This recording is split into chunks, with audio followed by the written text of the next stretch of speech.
नमस्ते और आज की इस एक्सप्लेनर में आपका स्वागत है। आज हम एक ऐसे टॉपिक पर बात करने वाले हैं जो पहली नज़र में थोड़ा डरावना लग सकता है, लेकिन सच मानिए अगर इसे सही नज़रिए से देखा जाए तो ये किसी सस्पेंस थ्रिलर से कम नहीं है।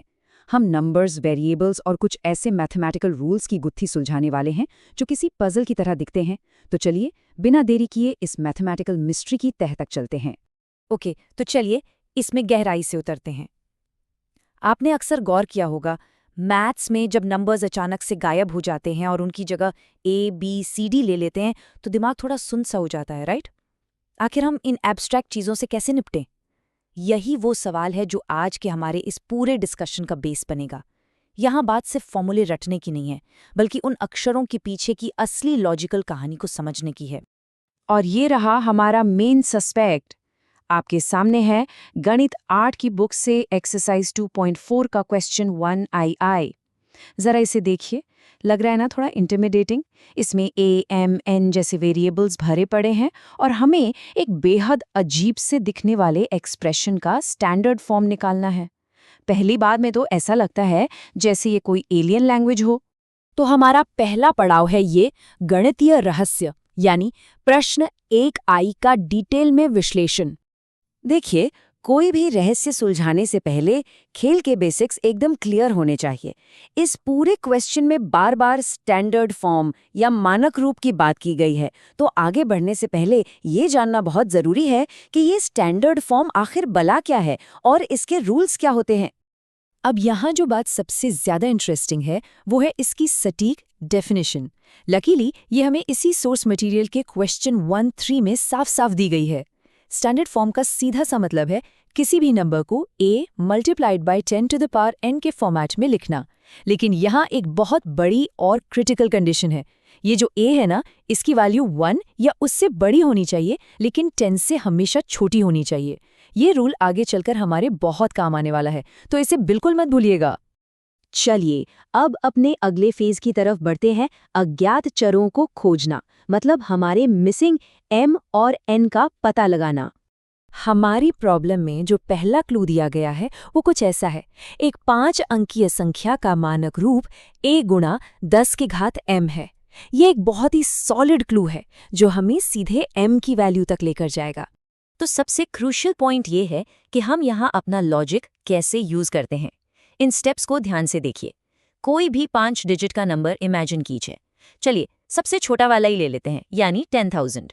जब हम 10,000 को स्टैंडर्ड फॉर्म में लिखते हैं तो डेसिमल 4 पॉइंट लेफ्ट की तरफ शिफ्ट होता है, जिससे ये 1.0 इंटू 10 टू द पावर 4 बन जाता है।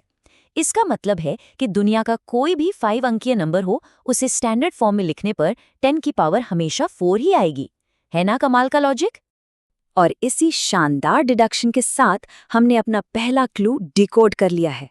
हमारे पहले वेरिएबल यानी m की वैल्यू है 4। इसे अपने दिमाग में अच्छे से लॉक कर लीजिए, क्योंकि ये हमारी पजल का एक बहुत ही इंपॉर्टेंट पीस है। चलिए अब अपनी इन्वेस्टिगेशन को थोड़ा और आगे बढ़ाते हैं। हमारा दूसरा क्लू कहता है मानक रूप m गुणा 10 की घात n है। यहाँ इस m को देखकर बिल्कुल कंफ्यूज मत होइएगा। हमारा मेन टारगेट अब इस 10 की पावर n को ढूंढना है। बिल्कुल उसी सेम लॉजिकल प्रोसेस को फॉलो करते हुए जो हमने अभी m के लिए यूज किया था, हम n को भी आसानी से निकाल सकते हैं। सबसे छोटी 4 डिजिट की संख्या क्या होती है? 1000, राइट? इसे स्टैंडर्ड फॉर्म में लिखने के लिए डेसिमल 3 प्लेसेस लेफ्ट में शिफ्ट होता है, जो हमें देता है 1.0 इंटू 10 टू द पावर 3। तो बात साफ है, किसी भी 4 अंकीय संख्या के लिए एक्सपोनेंट हमेशा 3 ही होगा। Absolutely perfect. हमने अपना दूसरा सस्पेक्ट भी पकड़ लिया है। n की वैल्यू 3 है। अब हमारे पास वो सारी इन्फॉर्मेशन आ चुकी है जो हमें इस मिस्ट्री के फाइनल और सबसे कॉम्प्लेक्स पार्ट को सॉल्व करने के लिए चाहिए। अब आते हैं अंतिम समीकरण को हल करने पर, यानी सारे टुकड़ों को एक साथ जोड़ने की बारी। और ये स्टेप बहुत ही ब्रिलियंट तरीके से दिखाता है कि कैसे एब्स्ट्रैक्ट चीजें अचानक से कितनी सिंपल हो जाती हैं। एक तरफ हमारा वो एब्स्ट्रैक्ट फॉर्मूला है m गुणा n और इस पूरे का गुणा 10 की पावर m प्लस n से। जब हम m की जगह 4 और n की जगह 3 रखते हैं तो दूसरी तरफ हमें मिलता है 4 गुणा 3 into 10 to the power 4 plus 3। देखिए कैसे अचानक से ये अलजेब्रा की प्रॉब्लम एक सिंपल एरिथमेटिक कैलकुलेशन बन गई है। अब इसे कैलकुलेट करना तो बच्चों का खेल है। 4 को 3 से मल्टीप्लाई करेंगे तो 12 आएगा और 4 + 3 हो जाएगा 7। तो हमारा रिजल्ट बना 12 × 10⁻7। वाह, हमने फाइनली इसे सॉल्व कर लिया। लेकिन एक सेकंड रुकिए, क्या हमारी इन्वेस्टिगेशन सचमुच पूरी हो गई है? मुझे तो दाल में कुछ काला लग रहा है। और यही आता है कहानी में एक ट्विस्ट, मानक रूप का ट्विस्ट। चलिए देखते हैं कि जो आंसर एकदम सामने दिख रहा है वो फाइनल आंसर क्यों नहीं है। जरा एक पल के लिए इस नंबर को बहुत ही क्रिटिकली देखिए। हमने अभी 12 × 10⁻7 कैलकुलेट किया है, लेकिन क्या टेक्निकली ये प्रॉपर स्टैंडर्ड फॉर्म में है? याद कीजिए, हमने स्टार्टिंग में ही कुछ रूल्स डिस्कस किए थे। चलिए फटाफट उन रूल्स पर वापस चलते हैं। हमारे कैलकुलेट किए गए रिजल्ट में आगे का नंबर 12 है, लेकिन स्टैंडर्ड फॉर्म का वो सख्त रूल क्या कहता है? वो कहता है कि ये जो नंबर ए है वो 1 और 10 के बीच होना चाहिए। चूंकि 12 तो 10 से बड़ा है, इसका सीधा सा मतलब ये है कि हमारा ये नंबर अभी अपने करेक्ट स्टैंडर्ड फॉर्म में नहीं है। इसे थोड़ा और फाइन ट्यून करने की जरूरत है। चलिए आगे बढ़ते हैं और देखते हैं कि ये कैसे सॉल्व होता है। 12 को 10 से छोटा बनाने के लिए हम उसे 1.2 लिख सकते हैं, लेकिन मैथमेटिकल बैलेंस तो बनाए रखना होगा ना, इसलिए 12 को 1.2 × 10⁻1 लिखना होगा। अब इस 10 की पावर 1 को हमारे पहले वाले 10 की पावर 7 के साथ कंबाइन कर दीजिए।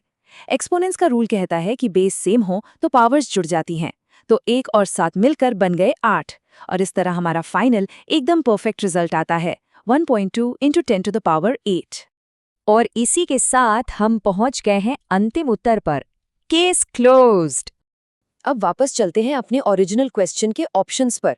यहाँ हमारे पास 4 ऑप्शंस हैं। एक बहुत ही इंटरेस्टिंग चीज नोटिस की आपने, ऑप्शन बी में 1.2 × 10⁻7 भी दिया गया है। ये एक क्लासिक ट्रैप है। ये उन स्टूडेंट्स को फंसाने के लिए रखा गया है जो जल्दबाजी में लास्ट स्टेप में पावर्स को ऐड करना भूल जाते हैं। लेकिन क्योंकि हमने एक बहुत ही लॉजिकल और सिस्टमैटिक अप्रोच फॉलो की है, हम 100% कॉन्फिडेंट है।